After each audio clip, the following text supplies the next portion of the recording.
Now, I want to talk to those of you who are woke and who are open to rational argument. A small minority, I accept. Because one of the tenets of wokeness is, of course, that your feelings matter more than the truth. But I believe in you. I believe there are those of you here who are woke, who are open to rational argument, so let me make one. We are told that your generation cares more than any other about one issue in particular, and that issue is climate change. We're told that many of you suffer from climate anxiety. You wish to save the planet. And for tonight, and tonight only, I will join you.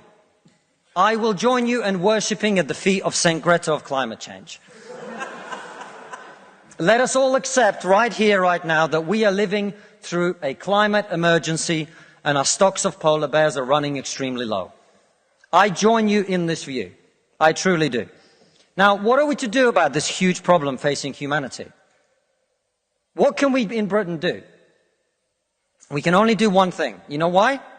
This country is responsible for 2% of global carbon emissions, which means that if Britain was to sink into the sea right now, it would make absolutely no difference to the issue of climate change.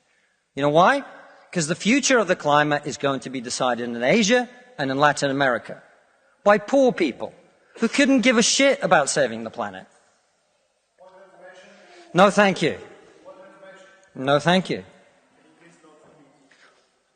It's going to be decided by poor people in Asia and Latin America who don't care about saving the planet.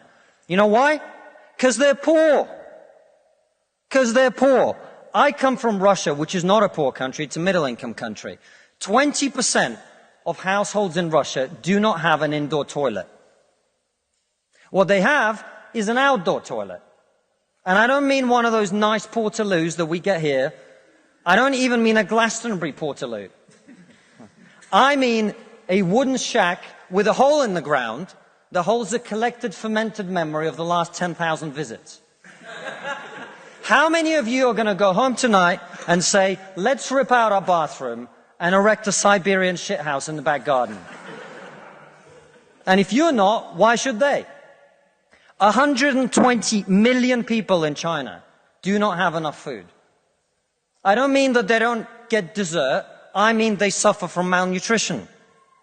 That means that their immune system is breaking down because they don't have enough food. You're not going to get them to stay poor. Imagine you're Xi Jinping, the leader of China. When you were 10 years old, there was a revolution, a cultural revolution in your country. And people came and they put your father in prison. Your mother had to denounce him. Your sister killed herself.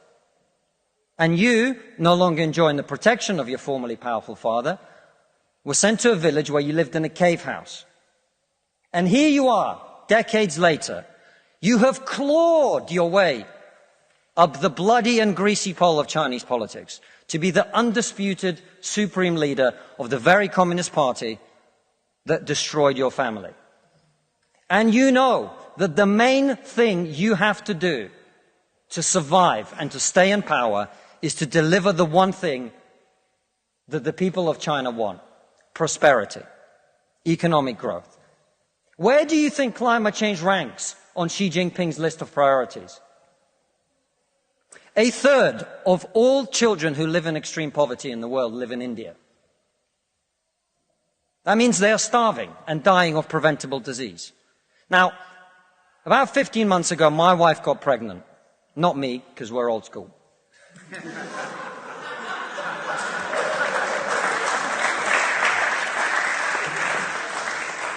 And for 9 months, we talked about what our boy would look like, what he might do when he grows up.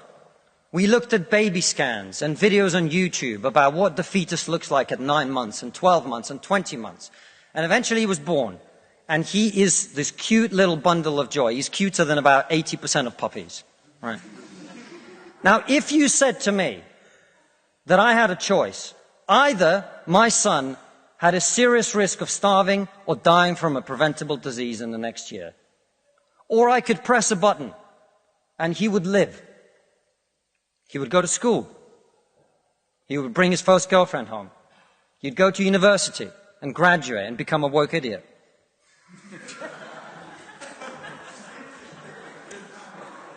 And then he'd get a job and get married and have children and become a man. But all I have to do is press this button. And for every day of my son's life, a giant plume of CO2 is going to get released into the atmosphere. Now, you're all very young, and most of you are not parents. Let me tell you something. There is not a parent in the world who would not smash that button so hard their hand bled.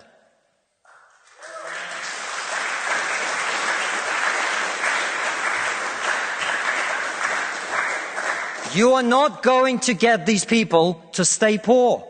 You're not even going to get them to not want to be richer.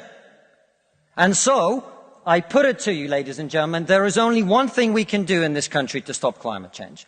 And that is to make scientific and technological breakthroughs that will create the clean energy that is not only clean, but also cheap. No, thank you. And I want everyone to get home on time today, which is not going to happen.